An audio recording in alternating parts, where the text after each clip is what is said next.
Vamos fazer a escolha correta do seu molde? Isso mesmo. Você pode fazer uma preparação perfeita, entender a respeito da estrutura americana, entender a respeito da estrutura europeia e até a estrutura da unha natural. Mas se você não saber a escolha correta e nem a anatomia do molde, você não vai conseguir fazer um trabalho de excelência. Então, presta bem atenção nessa aula, que ela é uma das mais importantes nesse curso. É a escolha correta do molde F1. Existem pessoas nas minhas redes sociais que vêm falando, Andresa, meu alongamento trinca no ponto zero, meu alongamento quebra, ele fica muito fino, ou fica muito grosso, ou fica faltando gel. É justamente só por esse motivo, que não faz a escolha correta do molde F1. O molde F1, ele tem uma simetria, ele tem uma estrutura e ele tem uma anatomia. O que é anatomia, gente? É o estudo. Então, cada membro do nosso corpo, ele existe o processo de anatomia. Existe o processo de estudar a histologia, de ir a fundo para saber de tudo. O molde F1 é a mesma coisa. Então, esse molde F1, essa parte aqui representa a área da cutícula, aqui representa a parede lateral, aqui representa a estrutura europeia, como eu já falei para você na aula anterior. A estrutura europeia aqui representa a ponta, esses quadradinhos aqui, essas listrinhas, representa, né, como se fosse uma régua. Então, aqui é um estudo. Ó, essa curva aqui representa a curvatura que você vai proporcionar no seu alongamento. Então, esse leve declínio aqui na área da cutícula para fazer a estrutura da unha europeia. Então, existe o estudo do molde. E é o que eu vou ensinar aqui para você. Não adianta você aprender a fazer a colocação do gel correto e não saber a escolha correta do molde F1.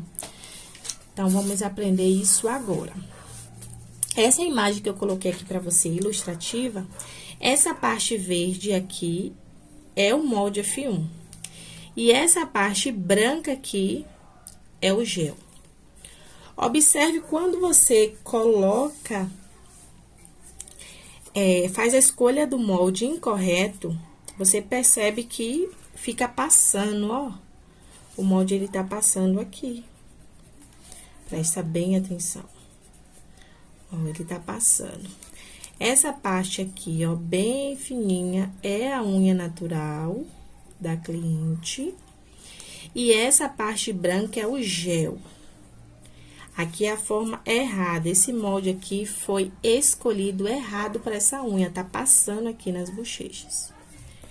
E o molde F1, ele não é como postiça, que você tem que encaixar e ele ficar encaixado perfeito. O molde F1, ele tem que ser uma numeração maior que a unha natural, para que ele possa encaixar passando e o gel que tem que ficar certo. Então, aqui é a imagem correta. Ó, observe que ele está passando um pouco da unha natural, tá vendo? A unha natural, ela tá aqui dentro.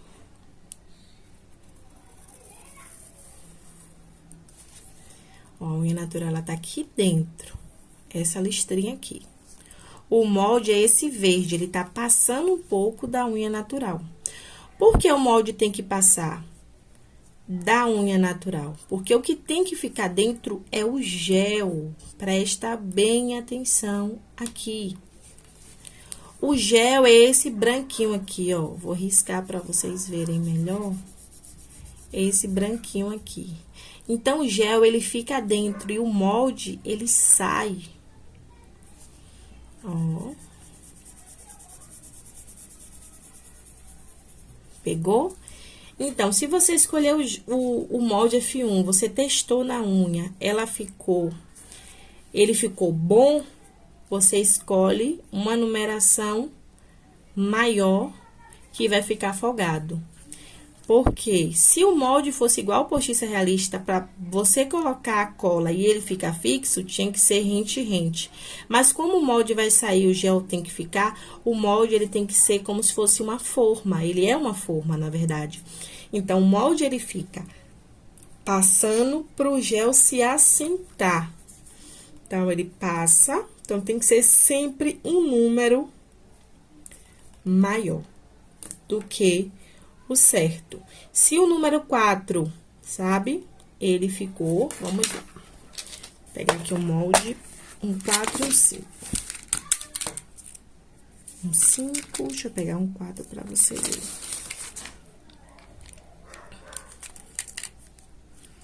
Três. Tá bem bagunçado que meu molde acabou caindo. Achei aqui uma numeração 4 e uma numeração 5, ó. O 4, ele é maior do que o 5. Então, se o 5 ficou certo, você não vai ter que pegar o número 6. Você vai ter que pegar o número 4, que é um número maior. Então, se o 5 é menor do que o 4, tá? O 3, ele é maior do que o 4. Então, é, ó, 1, 0, 1, 2, 3, 4, 5. Tá? É ao contrário, para vocês não pensar, se o 5 tá bom, para ficar melhor, eu vou pegar o 6, porque o 6 é maior que o 5. Não, o 6, ele vai ser menor que o 5. Então, se o 5, peguei o número 5, encaixei na minha unha, tá perfeito, tá encaixando de ponta a ponta. Ele não vai me servir. Eu vou ter que pegar o número 4 para ficar um pouquinho maior. Na prática, vocês vão ver tudo isso, mas eu gosto sempre de dar bastante a teoria, porque é a teoria que fica na nossa mente, fixado. Então, 5 tá justo, tá bem certinho, parecendo uma postiça. 5 eu descarto, eu vou pegar o 4, que ele vai assentar melhor na minha unha e vai ficar com aquela folga, porque o molde sai, o gel é quem fica, tá? Então, agora vamos entender um pouquinho melhor sobre a anatomia do molde. Você entendeu o encaixe, agora vamos entender a anatomia do molde F1. Presta bem atenção aqui.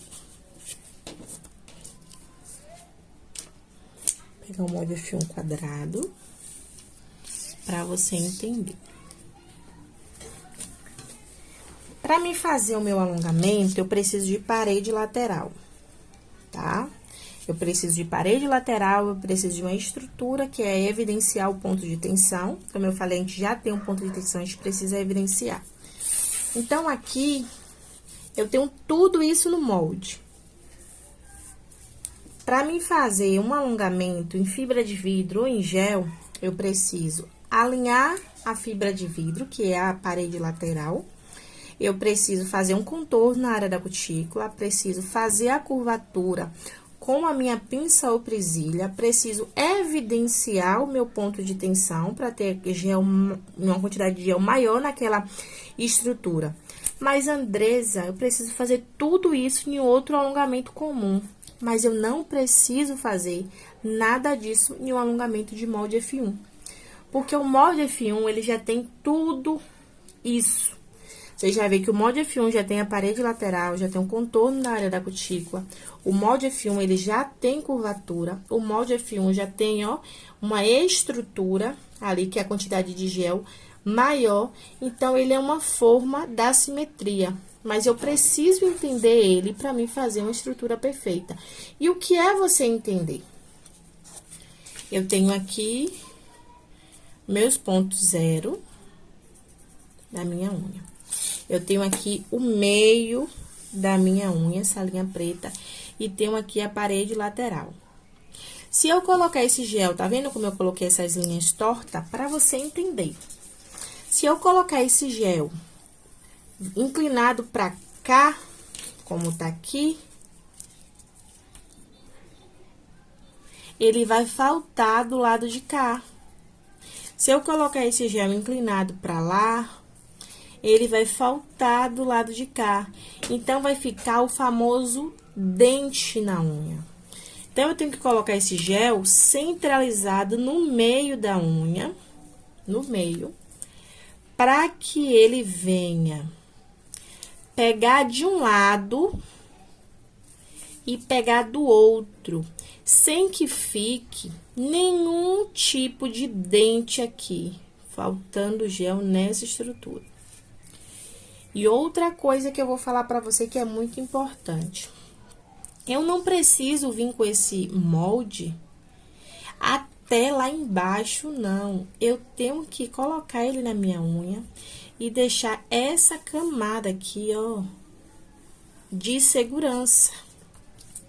Não preciso encaixar totalmente, não preciso colocar afastado, eu preciso colocar esse molde e deixar essa camada de segurança, porque depois eu vou vir lixando, vou vir dar acabamento e vou passar o top coat. E o top coat, ele tem que ultrapassar 1 milímetro do gel. Se o meu gel, ele tá aqui, eu tenho que colocar meu top coat 1 milímetro abaixo, tá? Então, eu tenho que deixar essa camada de segurança para todos esses procedimentos. Porque se eu deixar sem espaço, quando eu vim com a broca, eu vou ultrapassar e vou machucar a unha da cliente, porque eu não deixei camada de segurança, não afastei, na verdade, o meu molde um pouco. Eu coloquei bem encaixado e depois para dar acabamento, aí ali você fica com medo de ir com a broca até essa região, né? Você fica com muito medo.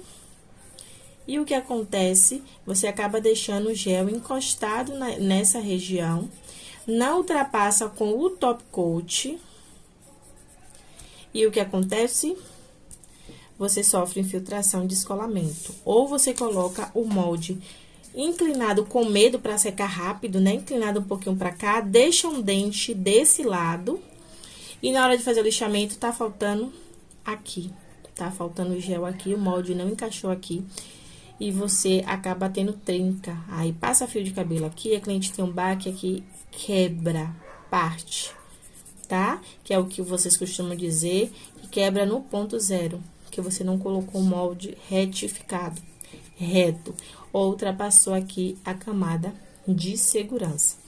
Então, é esses principais problemas que acontecem, porque a pessoa não entende a anatomia do molde. Se você entender o estudo do molde F1, como você está estudando agora, você não vai ter esse problema. Eu vou ensinar agora para vocês, nessa aula mesmo, vai ficar um pouquinho maior, mas é bom que você aprende. A ultrapassar a camada de top coat. Depois que você ultrapassar a camada de top coat, você não vai ter mais problema. Vou fazer aqui um dedo, para você ver.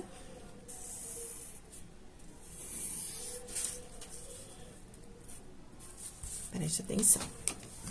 Eu tenho aqui uma unha natural, né? E eu tenho que deixar aqui a minha camada de proteção, na verdade, o meu afastamento. Então, vamos supor que aqui é cutícula. Vamos subir um pouquinho com a cutícula aqui. Vamos supor que aqui é uma cutícula, tá? E eu vou vir com o meu alongamento. Essa aula é muito importante, que depois disso aqui você vai entender e não vai sofrer mais com infiltração nessa parte. Então, eu venho com o meu alongamento, eu vou vir com o meu alongamento, ó, um pouquinho antes da minha cutícula. Mas, Andresa, por que eu não posso encostar até lá embaixo, mesmo que não fique resíduo? Porque aqui você vai vir com o top coat. E o top coat, ele não tem que finalizar onde finaliza o gel. Eu vou vir com o top coat onde finaliza o gel, aqui assim? Não. O meu top coat, ele tem que ultrapassar bem pouco, tá? A imersão do gel. Então, se o meu alongamento, ele termina aqui, eu vou vir com o meu pincel do top coat, devagarzinho, para não ter excesso, ó. E ultrapassar. Ó, meu gel vai terminar aqui. E meu top coat, ele vai ultrapassar. Mas, Andresa, eu nunca ouvi dizer isso. Esses são os segredos que a maioria das profissionais, ela não te conta. E aqui está a magia. Você vai entender agora. Olha, esse top coat, ele ultrapassou a camada. Então, ele vai proteger o meu gel. Essa é a função do top coat. O top coat, ele não é só para dar brilho. Ele é para proteção. Ele vai proteger o seu gel. Então, quando a gente protege, o que é que a gente faz? A gente cobre. Se eu quero proteger a minha filha do frio, da chuva, o que é que eu vou fazer? Eu vou pegar, eu vou cobrir ela com um capote, e esse capote, ele vai, o nome já diz, cobrir, né? Para proteger. Então, se o top coat, ele vai ter a função de proteção, ele tem que ultrapassar, sabe? Se o guarda-chuva, ele vai te proteger da chuva, você vai colocar ele bem grudado na sua cabeça? Não, a gente segura o guarda-chuva um pouquinho afastado na nossa cabeça. Então, ele vai fazer isso, o top coat. Vai fazer essa camada de proteção. Então, quando vir água, a gente corta, tempera, a gente usa o material de limpeza. Então, o top coat, ele que tem que receber esse baque. Se eu colocar ele muito rente, o top coat aqui, muito rente do gel, possa vir alguma água aqui e, ó, correr o risco de vir por debaixo do alongamento e causar aquele famoso estufa. Porque o top coat, ele não protegeu, eu não coloquei ele da forma correta. Então, espero que tenha ficado muito esclarecida na sua mente que o top coat tem que passar 1 milímetro, ó, a camada do gel. Tá bom? Então, um grande beijo. Se ficou alguma dúvida, volta novamente nessa aula. E vamos para a próxima, que eu tenho certeza que você vai adorar.